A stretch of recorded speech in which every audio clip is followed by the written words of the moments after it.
കുട്ടിക്കാലം മുതൽ വീട്ടിലെ കലഹം കണ്ടു വളർന്ന പെൺകുട്ടി അമ്മയും അച്ഛനും തമ്മിലുള്ള പ്രശ്നത്തിനൊപ്പം അവരുടെ വഴിവിട്ട ബന്ധങ്ങളും അവളുടെ ബാല്യകാലം സംഘർഷഭരിതമാക്കി. അമ്മ ആൺസുഹൃത്തിനൊപ്പം വീട് വിട്ടിറങ്ങിയപ്പോൾ മകളെയും കൂടെ കൂട്ടിയതാണ്. പിന്നീട് ദുരിതപൂർണമായിരുന്നു ആ 14-കാരിയുടെ ജീവിതം. അമ്മ ജോലിക്ക് പോകുന്ന സമയത്ത് രണ്ടാനച്ഛൻ്റെ ഭാഗത്തു നിന്ന് ലൈംഗിക ചൂഷണം. അമ്മയോട് പരാതി പറഞ്ഞപ്പോൾ ആശ്വസിപ്പിക്കുന്നതിന് പകരം ശകാരമാണ് നേരിടേണ്ടി വന്നത്.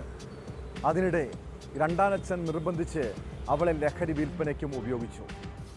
2020 പെൺകുട്ടി നേരിട്ട ദുരിതകഥ പുറംലോകമറിഞ്ഞത്. 14-കാരിയെ ഭീഷണിപ്പെടുത്തി വിവിധ സംസ്ഥാനങ്ങളിൽ കൊണ്ടുപോയി പീഡിപ്പിച്ച കേസിൽ പ്രതിക്ക് കോടതി ശിക്ഷ വിധിച്ചിരിക്കുന്നു.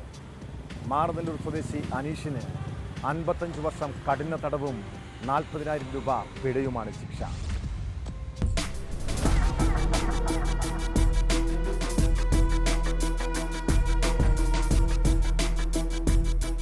(2019-20 കാലഘട്ടങ്ങളിലാണ് കേസിനാസ്പദമായ സംഭവം. കുട്ടി 7ാം ക്ലാസ്സിൽ പഠിച്ചുകൊണ്ടിരിക്കെ കുട്ടിയുടെ അമ്മയെ രണ്ടാമത് വിവാഹം കഴിച്ചതാണ് പ്രതി.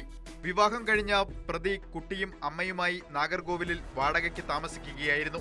അവിടെ വെച്ച് അമ്മ വീട്ടിലില്ലാത്ത സമയത്ത് കുട്ടിയെ പ്രതി പീഡിപ്പിക്കുകയായിരുന്നു. കുട്ടി എതിർത്തെങ്കിലും ഭീഷണിപ്പെടുത്തി മർദ്ദിച്ചതിന് ശേഷമാണ് പീഡിപ്പിച്ചത്. പുറത്തു പറഞ്ഞാൽ കൊന്നുകളയുമെന്നായിരുന്നു ഭീഷണി. ആന്ധ്രയിലും വിശാഖപട്ടണത്തിലും ഇവരെ കൊണ്ടുപോയി അവിടെ വെച്ചും കുട്ടിയെ പീഡിപ്പിച്ചു. മയക്കുമരുന്ന് കച്ചവടത്തിന് വേണ്ടിയാണ് പ്രതി പല സംസ്ഥാനങ്ങളിലും പോയത്. കുട്ടിയെ അമ്മയും ഭീഷണിപ്പെടുത്തി മയക്കുമരുന്ന് കച്ചവടത്തിന് വിടുമായിരുന്നു. കുട്ടി അച്ഛനെയും സഹോദരനെയും ഫോണിൽ വിളിച്ച് സംഭവം പറയാൻ ശ്രമിച്ചപ്പോൾ പ്രതി ഭീകരമായി മർദ്ദിച്ചിരുന്നു. തിരുവനന്തപുരം തിരുമലയിൽ താമസിക്കാൻ വന്ന ശേഷവും പീഡനം തുടർന്നു. ഇതിൽ മനംനൊന്ത് കുട്ടി ബന്ധുക്കളോട് പീഡന വിവരം പറയുകയായിരുന്നു. ബന്ധുക്കൾ ഇടപെട്ടാണ് പോലീസിൽ വിവരം അറിയിച്ചത്. പ്രതി ഒരു കൊലക്കേസിലും പ്രതിയാണ്. കേസിൽ പ്രോസിക്യൂഷൻ 29 സാക്ഷികളെ വിസ്തരിച്ചു.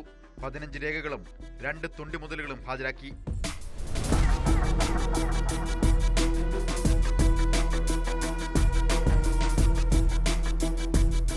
ന്യൂസ് 18 തിരുവനന്തപുരം.